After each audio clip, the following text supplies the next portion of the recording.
I never thought I'd become the kind of husband who hides cameras inside his own home. But the night I saw my wife walk into our son's room for the fifth time in a row at exactly 2:03 a.m., I realized something wasn't right. At first I told myself it was nothing. Maybe she was checking on him, tucking him in, being the mother she's always been. But it didn't feel right. There was something in the way she moved, slow, silent, like she was afraid of being seen. And our son, Ben, he's 12, started acting strange. He looked exhausted every morning. When I asked him about it, he'd just shrug and say, "I don't like it when Mom comes in at night." That sentence haunted me. During the day, everything seemed normal. Sarah, my wife, still made breakfast, still smiled when I came home from work. But her eyes had changed. They used to be bright, always curious. Now they looked hollow, like she was somewhere else. I thought maybe it was stress, a phase. We'd both been through a lot since the accident 2 years ago. We lost our daughter that night, Emily. She was 8. A drunk driver hit us on the way home from her piano recital. I was driving, Sarah was in the passenger seat. Emily was asleep in the back. She didn't make it. Ever since then, Sarah hasn't been the same. I told myself her midnight walks into Ben's room were just her way of coping. Maybe seeing him sleep brought her comfort. Maybe she missed Emily and just needed to feel close to something pure again. But then I started hearing things too. It began as faint whispers, so soft I thought I was dreaming. I'd wake up around 2 a.m. and hear Sarah's voice down the hallway. Gentle, trembling, like she was talking to someone. Sometimes I heard Ben answer, half asleep, his voice confused. One night, I decided to stay awake. I watched the clock tick past 1:58, 2:03. Right on time, Sarah got up from bed. She didn't look at me, didn't notice I was awake. She just stood there for a moment, staring toward the hallway, then slowly walked out. Barefoot, silent. I waited a few seconds, then followed. The house was dark except for the soft nightlight coming from Ben's room. The door was slightly open. I heard Sarah whispering inside.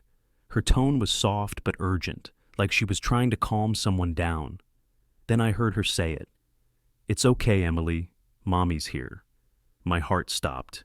I pushed the door open just a little. Sarah was sitting on the edge of Ben's bed, her hand hovering in the air, like she was touching someone who wasn't there. Ben was sitting up, wide-eyed, looking at her in confusion. "Mom," he said quietly, "I'm not Emily." But she didn't react. She kept staring at the empty space beside him, whispering words I couldn't make out. I froze. I didn't know if I should go in or wake her. It felt like intruding on something sacred or insane. After a minute, she got up and walked out, still murmuring under her breath. She brushed past me in the hallway without even looking up, like she couldn't see me. I didn't sleep for the rest of the night. The next morning, I tried to act normal. Sarah seemed fine, cheerful even. She hummed while making pancakes. When I asked if she remembered getting up during the night, she looked at me, puzzled. "Getting up? No," she said. "I slept through the whole night. Why?" I forced a laugh. "Nothing, just thought I heard something." She smiled, but I swear her hand trembled as she poured the syrup. That's when I knew I had to find out the truth. That night, after she went to bed, I ordered a small hidden camera from Amazon. It arrived 2 days later. I set it up in Ben's room, tiny, black, tucked behind a picture frame on his bookshelf. I told him it was a smoke detector camera for safety. He didn't question it. The next few nights, Sarah didn't get up.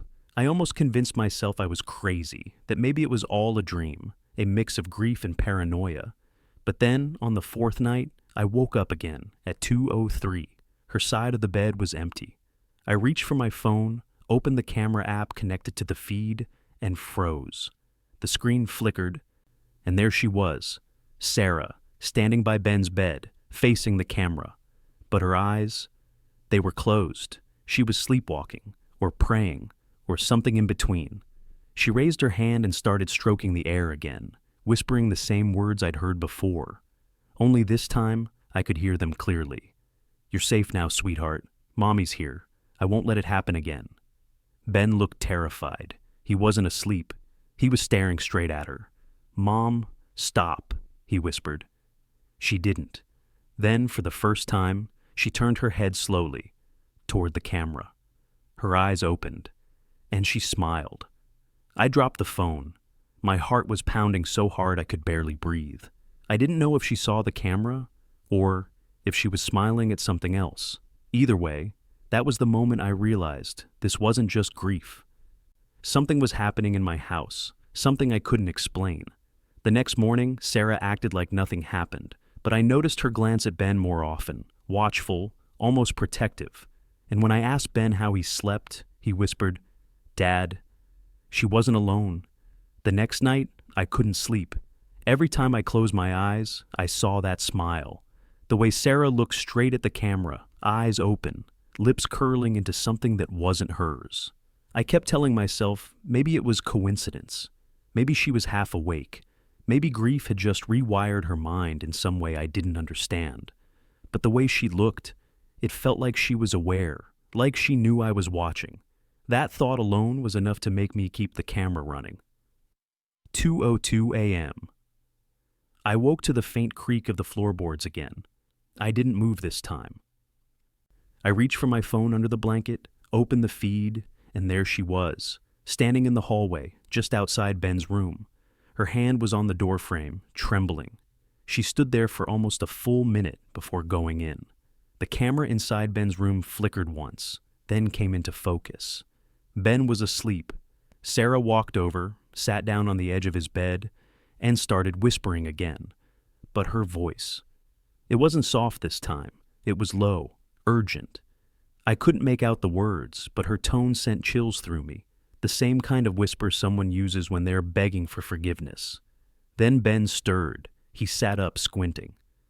"Mom, are you okay?" Sarah didn't answer. She turned toward the nightstand, opened the drawer, and pulled something out. At first, I couldn't see what it was. Then the light hit it. A small, silver hairbrush. Emily's brush. The one she used to keep by her bed. Sarah held it like it was sacred, like it might break if she breathed too hard. Then she pressed it to her chest and started crying. Silent, body-shaking sobs. Ben sat frozen, watching her. "Mom, please stop," he whispered. Still nothing. I wanted to run in there, to wake her, to make it stop. But I didn't. Something about it felt like crossing a line I couldn't uncross.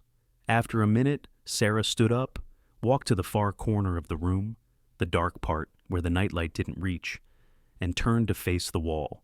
I turned up the brightness on my phone. There were scratches on the wall, dozens of them, names, words. At the top, in shaky handwriting, "Emily, I'm sorry." I stared at it, numb.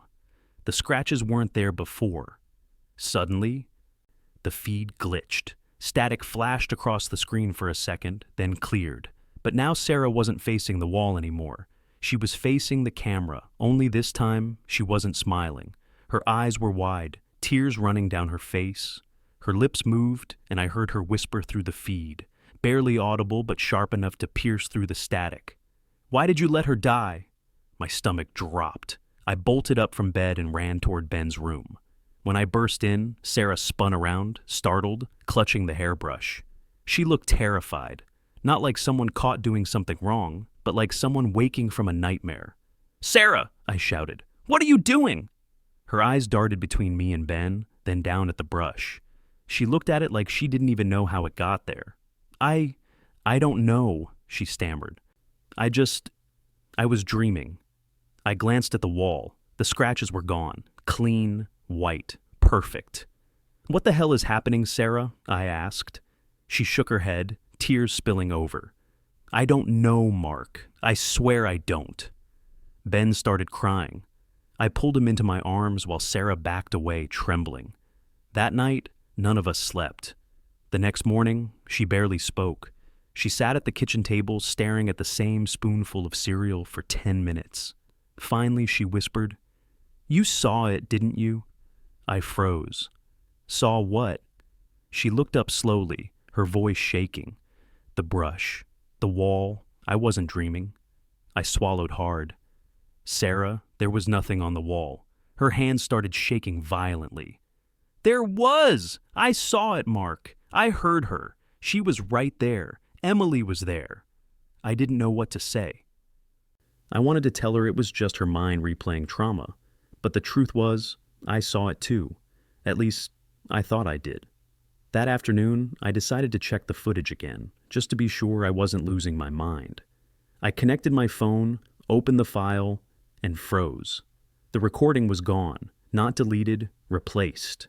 The timestamp was there, but the entire video was black. No sound, no static. Just silence. I tried to recover it, to scrub through the data, but the file size read 0.00 MB, like nothing had ever been there at all. I went to confront Sarah that evening, but before I could speak, she said something that made my blood run cold. "Don't put that camera in Ben's room again," she said flatly. I stared at her. "How did you—" She looked up from the sink, her expression unreadable. "You think I don't notice when you move things? When you look at me differently, you think I don't feel it?" Her tone was calm. Too calm. "Sarah," I said carefully, "you're scaring me." She gave a small, broken smile. "Good, because I'm scared too." That night, I didn't install the camera again. I couldn't. Instead, I slept on the couch, pretending to watch TV until my eyes burned. Around 2 a.m., I heard it again, the creak of her footsteps upstairs. I didn't follow this time. I just sat there in the dark, listening. But then came another sound. A whisper, faint, distant, but unmistakable. It wasn't Sarah's voice. It was a child's. And it was singing. The sound was faint, fragile, like a lullaby carried through old air vents. A child's voice, singing. I froze on the couch, staring into the dark living room, every muscle in my body locked tight. The melody was soft, almost innocent. I couldn't make out the words, but I recognized the tune. It was Emily's song, the same one she used to hum every night before bed. A silly little melody she'd made up herself when she was 5. I hadn't heard it in 2 years, not once. At first I thought maybe Sarah was playing an old video. Maybe she'd found one of Emily's recordings and was reliving it. But the sound wasn't coming from upstairs. It was coming from inside the wall, right behind the couch. I pressed my ear against the plaster, my breath shaking. The voice was clearer now, light, girlish, whispering between notes, almost laughing. I whispered, "Emily?" The song stopped. For a moment, the whole house went silent. Even the refrigerator hum died down, as if the air itself was listening. Then softly, right beside my ear, I heard it again. "Daddy!" I jumped back, heart racing, hands shaking. I grabbed my phone and turned on the flashlight, scanning the wall, the vents, the floorboards. Nothing. Just silence. I didn't sleep that night. I sat there until dawn, staring at the wall, waiting for another sound that never came. When Sarah came down for coffee the next morning, she looked at me like she already knew. "You heard her, didn't you?" she asked quietly. I tried to laugh it off. "Who?" Her eyes filled with tears. "Emily." My stomach turned. "Sarah, stop. Don't do this." But she just shook her head, whispering, "She's been trying to talk to us. You just weren't listening." I wanted to yell, to tell her she was losing her mind, that we were, but something stopped me, because deep down, I wasn't sure she was wrong. That night, I moved the couch away from the wall and found a small vent cover near the baseboard, something I'd never noticed before. It looked old, like it hadn't been touched in years. Dust clung to the edges. I'd got a screwdriver and removed the grate. Behind it was nothing but blackness, a narrow duct that stretched into darkness. When I shined my phone light inside, something caught the reflection. Something metallic. I reached in and pulled it out. A little silver locket. I knew that locket. It was Emily's. I opened it with trembling fingers. Inside was a photo, faded and cracked, but still clear enough. Emily on the left, smiling with missing teeth. Sarah on the right, holding her tight. The other half of the locket, mine, had gone missing the night of the accident. I thought it had been lost in the crash. I could still see the dent on the back from where it hit the dashboard, but this one Looked brand new, perfect, untouched. I dropped it, stumbling back. "No," I whispered. "No, that's not possible." That night, I told myself I'd sleep, that I needed rest. But by 1:30 a.m., I was wide awake, sitting upright in bed, staring at the dark ceiling. I kept waiting for the creak of floorboards, the sound of Sarah's bare feet walking toward Ben's room. It never came. Instead, I heard something else. A thud, then a faint dragging sound from the hallway. I grabbed my phone, turned on the flashlight, and stepped out. The air was freezing. The hallway stretched out longer than it should have, shadows bending at odd angles. I called out, "Sarah?" No answer. I took another step, and the light caught something on the wall. Scratch marks, fresh ones. They formed a single word. Listen. My hand went cold. I turned and ran to Ben's room. The door was open. The nightlight flickered. Sarah was standing in the middle of the room, her back to me, whispering to the corner. I could hear her clearly this time. "It's okay, baby. Daddy's listening now." "Sarah," I said carefully, "who are you talking to?" She didn't answer. Her hand was outstretched, fingers trembling. Then, suddenly, Ben screamed. I rushed forward, and the moment I grabbed him, the nightlight exploded. Glass scattered across the floor, plunging the room into darkness. Sarah screamed too, a raw, guttural sound that didn't sound human. I grabbed her shoulders. "Sarah, stop! Stop!" Her eyes snapped open, wide, black, hollow. For a moment, I swear I saw someone else looking through her. Then she collapsed. I dragged her out of the room, heart pounding. Ben was sobbing, clinging to me, shaking uncontrollably. I laid Sarah on the couch, checking her pulse. It was fast but steady. Her eyes fluttered open, dazed. "What happened?" she whispered. I swallowed hard. "You tell me." She looked toward the staircase. "Emily was in his room. She was right there, Mark. She was standing next to you." I almost laughed. Not because it was funny, but because I didn't know how else to react. "Sarah, Emily's gone." She sat up slowly, eyes full of quiet defiance. "No, she's here. You just won't believe it until she makes you." For the next few days, I tried to act normal. I even took Ben to stay at my sister's for a while, told him it was a mini vacation. Sarah didn't protest. She just smiled faintly and said, "That's good." She doesn't like noise. I didn't ask who she was. I already knew. That night, alone in the house, I sat in Ben's room with the lights off, the locket in my pocket, and my phone recording. Hours passed. Nothing. Until 2:06 a.m., the air grew cold. My breath turned visible, and then faintly, from inside the wall again, came that same voice. "Daddy, why didn't you save me?" I dropped my phone. The recording kept going. I could feel the floor tremble, like footsteps behind me. I turned, nothing there. Then, from the corner of the room, came a small giggle, high-pitched, familiar. I turned the light on and saw the locket on the floor. Open. The picture inside was gone. When I showed Sarah the recording the next morning, she didn't scream. She didn't even look surprised. I watched her face closely, waiting for a reaction. Something human, fear, disbelief, denial. But all she did was stare at the screen, her lips trembling, eyes glassy.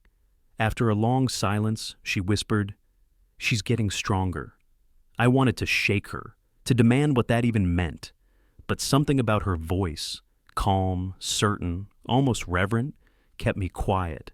Later that day, she packed a small suitcase and said she was going to her sister's for a few days. I didn't argue. I thought space might help her clear her mind.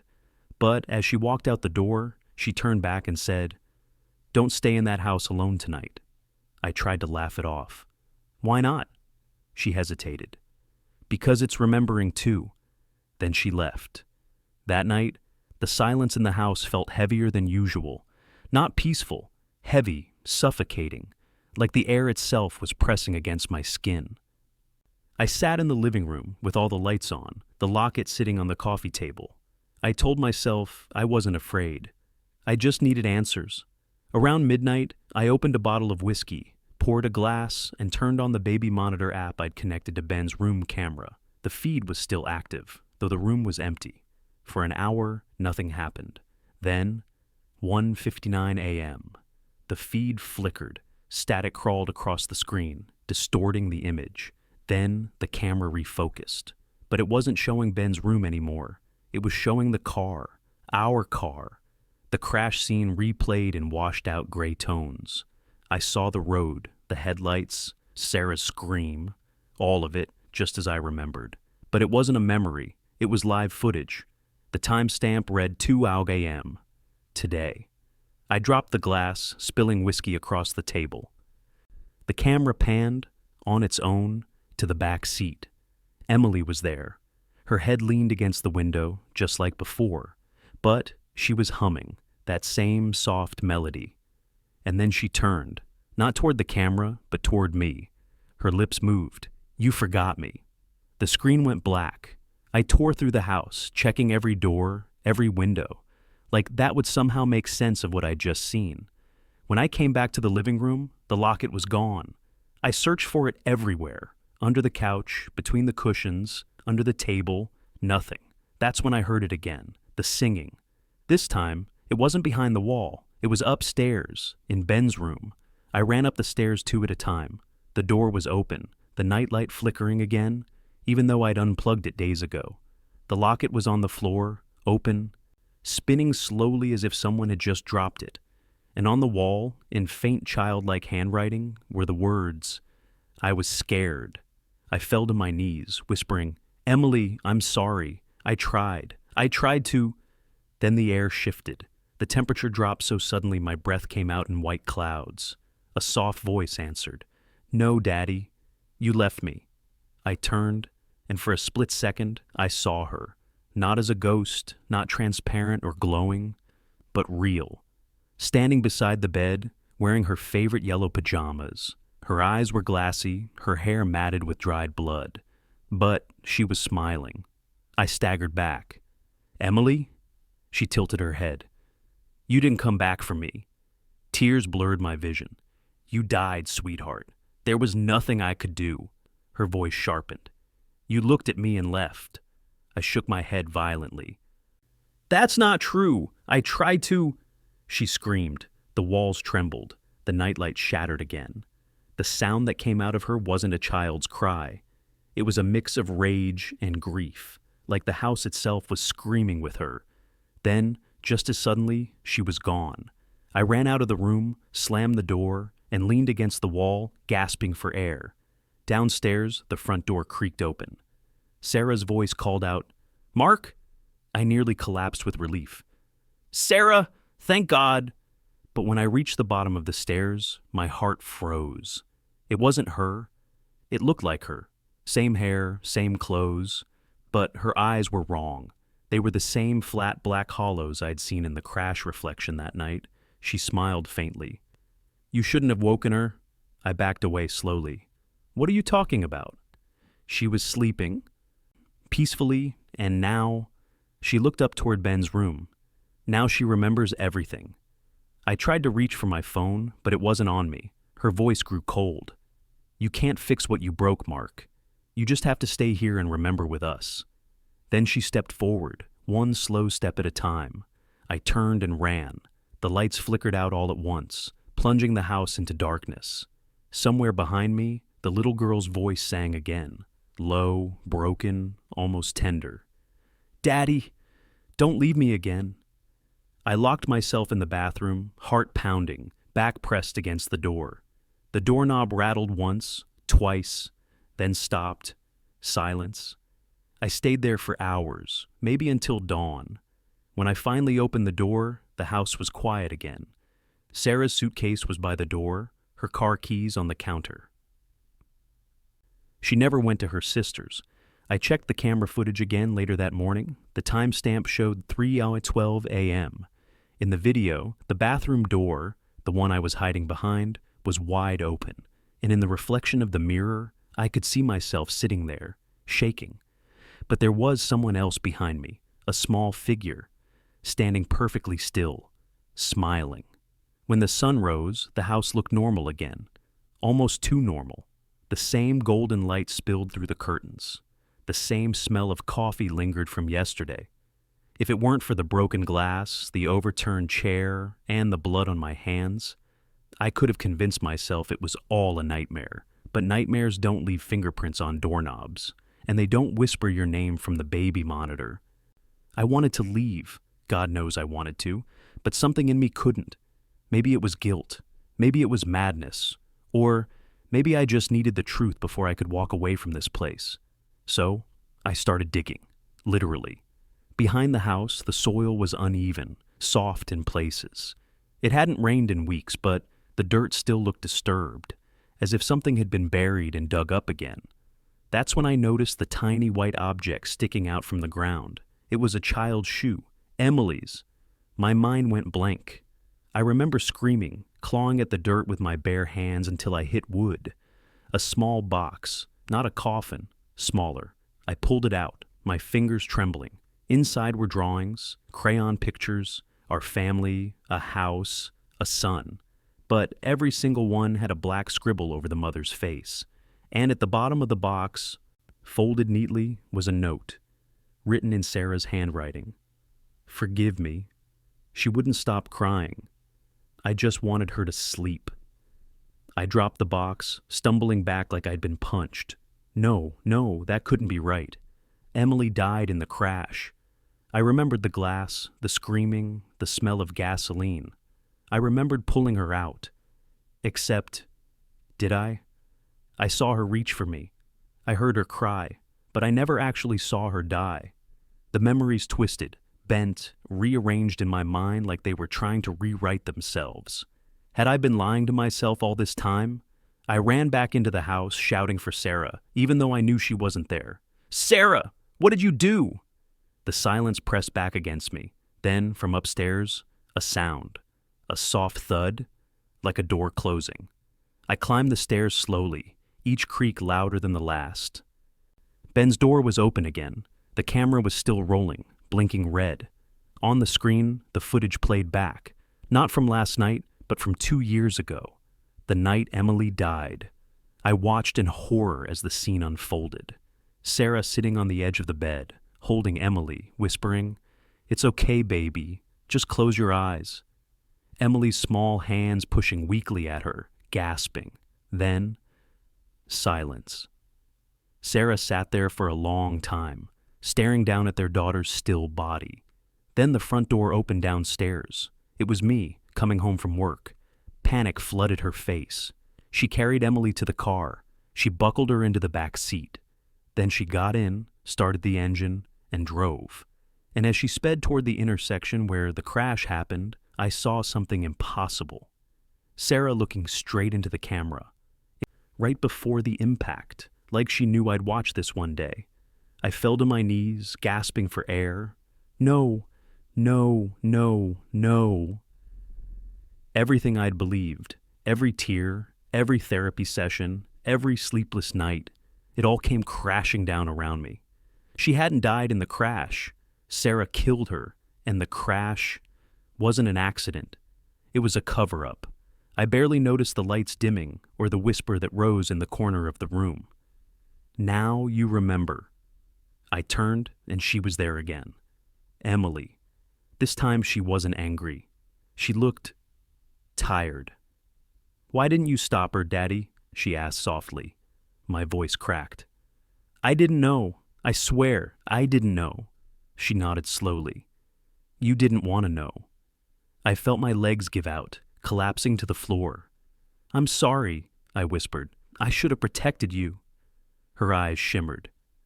And for a moment, I thought I saw the little girl she used to be. Then her expression darkened. "She's coming back." The air thickened, vibrating with low, electric hums. Footsteps echoed down the hall, slow, deliberate, familiar. Sarah's voice drifted through the house. "Mark, are you home?" I wanted to run, but Emily's small hand gripped my arm. "You can't hide this time." Then she was gone. Sarah appeared in the doorway, pale, eyes hollow, her smile stretched too wide. "You saw it," she said simply. "Good." I couldn't speak. I just nodded, tears streaming down my face. She tilted her head. It's not what you think. I didn't mean to hurt her. She was crying and crying and—" Her voice broke. "You weren't here. You never are." I whispered. "You killed her, Sarah. You—" "I saved her," she snapped. She was suffering. "I saved her from this world." Her words turned sharp, venomous. "You think you're innocent? You left her that night. You let me handle it. You knew how tired I was. You just didn't care." The truth hit like a punch to the chest, because somewhere deep down, maybe she was right. She stepped closer, eyes wild. "Now we're both guilty, Mark, and this house, it knows. It's keeping us here, together, just like she wanted." Her hand reached toward my face, cold, dead cold. Behind her, the walls began to pulse, breathing, groaning, as if the house itself was alive.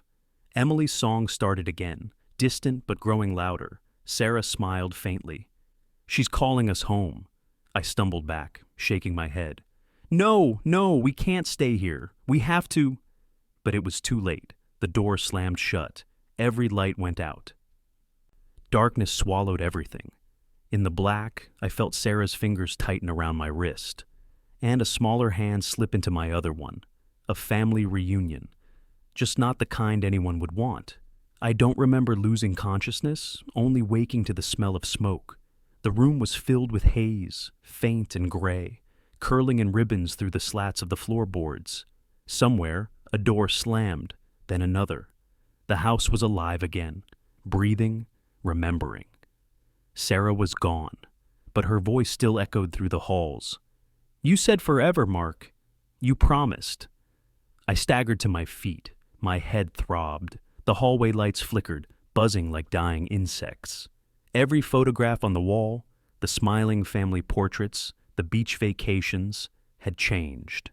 In each one, our faces were gone. Only Emily's remained. She looked older. Not the little girl I'd lost, but a teenager now, her eyes hollow, accusing. The house hadn't just been haunting me, it had been aging her, keeping her trapped in time until we told the truth. I followed the voice downstairs. The locket lay on the floor again, open, spinning slowly. Inside was a picture, but not the one I remembered. This time, it showed Sarah holding Emily, both of them smiling, and me, standing behind them, turned away. I picked it up and whispered, "I'm sorry." Then Emily's voice drifted through the air, quiet, trembling. "Sorry isn't enough, Daddy. Tell them what you did." My hands shook as I stumbled into the living room. The TV flickered on by itself, playing grainy footage, security cam footage, the night of the accident. It wasn't Sarah who drove the car into the intersection. It was me. My hands on the wheel, my face pale in the glare of headlights. Emily asleep in the back seat. Sarah wasn't even there. I dropped to my knees, choking on disbelief. No, that's not right. I remember. Then the memory hit me, full force. The fight that night. Sarah begging me not to drive. Me shouting, storming out, drunk. Emily crying in her room. I told her to stop crying. I told her I'd take her for ice cream to make it up to her. I never saw the truck coming. Sarah wasn't covering up her crime. She was covering mine. The house groaned deep and low, like it was exhaling after holding its breath for years. Emily's voice grew softer. "Now you see." Tears blurred my vision. "Why didn't you let me remember sooner?" "Because," she whispered, "you weren't ready to let go." The walls began to tremble. Paint cracked. The air shimmered with heat. The fire was spreading, flames licking up the staircase, devouring the photos, the memories, the lies. I coughed, staggering backward, clutching the locket. Through the smoke, I saw Sarah standing by the front door. Her eyes were clear now. The madness was gone. "You remember?" she said. I nodded, sobbing. "I killed her, Sarah. It was me." She stepped closer, placing her hand against my cheek. "No, we did. We kept the lie alive. We built this house on it." The fire roared louder, closing in around us. Emily appeared between the flames, calm, untouched. She smiled. "It's time to let me go." Sarah looked at her, trembling. "We don't want to lose you again." Emily tilted her head, the way she used to when she didn't understand something. You already did. Then she reached out her small hand toward us. The fire seemed to bend away from her, the light pulsing softer, warmer. Tell the truth, and the house will rest, she said. I took a deep breath. The smoke burned my throat, but I spoke anyway, loud, clear, to whatever was still listening. I killed my daughter. My voice cracked. It was my fault. I tried to hide it. I blame my wife. I lied to everyone, even myself. I don't deserve forgiveness. The air stilled. The house stopped groaning. For a long moment, everything was silent, even the fire. Then Emily's voice, small and pure. I forgive you, Daddy. The floor collapsed beneath us, and for an instant I felt weightless, falling through blackness. Then, nothing. When I opened my eyes again, the fire was gone. The walls were clean, untouched. The morning light filtered through the window like it used to. The locket sat on the table, closed. Sarah stood by the window, her expression peaceful for the first time in years. Is it over? I whispered. She nodded. She's gone. I looked around. The house felt different, lighter, quieter. But when I turned toward the hallway, I saw something carved into the wood above the doorway. Remember me right. Weeks passed. The police called it a gas leak. The fire had burned half the house before I woke up outside on the lawn, coughing, black with soot. No one ever found Sarah's body. Sometimes I wonder if she stayed behind, or if we both did. And I'm only dreaming the rest. But when I walk by Ben's room at night, I hear it. A hum, soft, gentle. The same lullaby. And I whisper back, "Good night, sweetheart."